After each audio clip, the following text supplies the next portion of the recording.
Satyabhama Institute of Science and Technology, Chennai. Satyabhama Institute of Science and Technology, Chennai. மெய்நிகர் நாணயங்கள் என கூறப்படும் crypto கரன்சிகளில் மிக பிரபலமான பிட்காயினின் வரலாறு காணாத ஏற்றம் கண்டிருக்கிறது. கிரிப்டோ கரன்சிகள் என்றால் என்ன? இந்தியாவில் கிரிப்டோ கரன்சிகள் முறைப்படுத்தப்பட்டுள்ளதா? இவற்றில் முதலீடு செய்வது பாதுகாப்பானதா என்பதை தற்போது பார்க்கலாம்.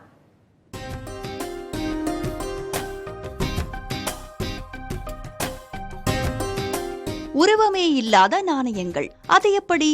காலம் காலமாக காலனாவிலிருந்து தொடங்கி நாணயங்கள், ரூபாய் நோட்டுகளை பார்த்து வரும் நம்மில் பலருக்கும் கிரிப்டோ கரன்சிகளை பற்றி கேட்கும்போது ஐயங்கள் எழும். ஆனால் உலகின் பல நாடுகள் அங்கீகரிக்க தொடங்கியுள்ளன இந்த கிரிப்டோ கரன்சிகளை. இந்நிலையில் கிரிப்டோ கரன்சிகளில் பிரபலமான பிட்காயின் இதுவரை இல்லாத அளவாக 69,202 அமெரிக்க டாலரை தொட்டுள்ளது. அதாவது இந்திய ரூபாய் மதிப்பில் 57,43,766 ரூபாய். இதுவே முந்தைய 2021 ஆண்டின் அப்போதைய உச்சமாக ஒரு பிட்காயினின் விலை 68,999 அமெரிக்க டாலர்களாக இருந்திருக்கிறது. இந்திய ரூபாய் மதிப்பில் 57,26,917 ரூபாய். கடந்த அக்டோபர் மாதம் முதல் பிட்காயின் விலை சுமார் 160% உயர்ந்திருக்கிறது.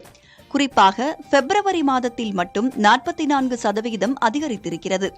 இதற்கான காரணங்கள் என்ன என்பதை விளக்குகிறார் கிரிப்டோ கரன்சி எக்ஸ்சேஞ்ச் நடத்தும் ஜியோடஸ் நிறுவனர் அர்ஜுன் விஜய். என்னன்னா, அமெரிக்காவில் ETFஸும் அப்ரூவ் பண்ணியிருக்காங்க, பிட்காயின் சம்பந்தப்பட்ட ETFனா என்ன? இப்போ நம்ம பங்கு சந்தையில் போய் முதலீடு பண்ணுறோம்ல, அதே மாதிரி பங்கு சந்தையில் அமெரிக்காவில் உங்களால் டைரெக்டாக பிட்காயினில் முதலீடு பண்ண முடியும். ஓகே, இது வரைக்கும் எங்களை மாதிரி ஒரு ஸ்பெசிஃபிக்கான எக்ஸ்சேஞ்சில் தான் போயிட்டு பிட்காயின் வாங்கி விற்கிற மாதிரி இருந்துச்சு. இப்போ மக்கள் நார்மலாக பங்கு சந்தையில் ட்ரேட் பண்ணுற மாதிரி பிட்காயின்லையும் ட்ரேட் பண்ணுறதுக்கான ஆப்ஷன் இப்போ அமெரிக்காவில் வந்திருக்கு. இதுவும் ஒரு முக்கிய காரணம்.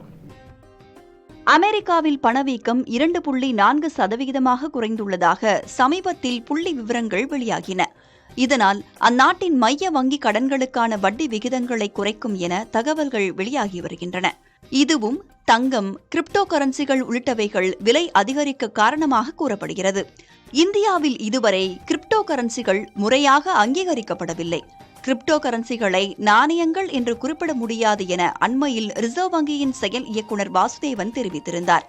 அதே நேரம் மத்திய அரசு கடந்த ஆண்டில் டிஜிட்டல் கரன்சியை அறிமுகப்படுத்தியிருக்கிறது. மேலும் மத்திய நிதி அமைச்சகத்தின் கீழ் இயங்கும் பினான்சியல் இன்டெலிஜென்ஸ் யூனிட் கிரிப்டோ எக்ஸ்சேஞ்ச்களை கண்காணிப்பதாக கூறுகின்றனர். நிறைய டிரான்சாக்ஷன்ஸ் நடக்கும். ஏதாவது சந்தேகத்துக்குரிய டிரான்சாக்ஷன் நடக்குது அப்படின்னா அதை எல்லா பேங்க்ஸும் FIU கிட்ட ரிப்போர்ட் பண்ணணும். அதே மாதிரி இப்போ கிரிப்டோ எக்ஸ்சேஞ்சையும் ஒரு ரிப்போர்ட்டிங் என்டிட்டி FIUக்கு கீழே கொண்டு வந்துட்டாங்க. இது சென்ட்ரல் கவர்மெண்ட்டுக்கு கீழே இயங்குகிற ஒரு பாடி. ஸோ கிட்டத்தட்ட ரெகுலேஷனை பொறுத்த வரைக்கும் நிறையா விஷயங்கள் வந்துருச்சு. இன்னும் ஒரே ஒரு விஷயம் மிஸ்ஸிங். ஒரு ரெகுலேட்டர் எப்படி ஷேர் மார்க்கெட்டுக்கு செபி இருக்க மாதிரி, பேங்க்ஸ்க்கெலாம் RBI இருக்க மாதிரி எங்களுக்கு இன்னொரு ரெகுலேட்டர் அப்பாயிண்ட் ஆகலை. கிரிப்டோ கரன்சிகளை எந்த வகையில் மதிப்பிடுவது என்பது கேள்விக்குறியாகவே இருக்கிறது. எனவே பிரபலமான கிரிப்டோக்களில் மட்டும் முதலீடு செய்ய அறிவுறுத்தப்படுகிறது. முறையாக அங்கீகரிக்கப்படாத கிரிப்டோ கரன்சிகளில் இந்தியாவில் சுமார் 50 முதல் 60 லட்சம் முதலீட்டாளர்கள் முதலீடு செய்துள்ளதாக புள்ளி விவரங்கள் கூறுகின்றன. அதிக ஏற்ற இறக்கங்களுடன் வர்த்தகமாகும் கிரிப்டோக்களில் தமிழகத்தில் மட்டும் சுமார் 15 லட்சம் பேர் முதலீடு செய்திருப்பதாக தகவல்கள் தெரிவிக்கின்றன. பாதுகாப்பான முதலீட்டு திட்டங்கள் ஏராளமாக இருக்கின்றன. எதில் முதலீடு செய்ய நினைத்தாலும் அத்திட்டங்கள் குறித்து நன்கு ஆராய்ந்து அறிந்த பின்னர் முதலீடு செய்வதே கஷ்டப்பட்டு ஈட்டிய பணத்தை இழக்காமல் வருவாய் ஈட்ட வழியாக இருக்கும். புதிய தலைமுறைக்காக கௌசல்யா.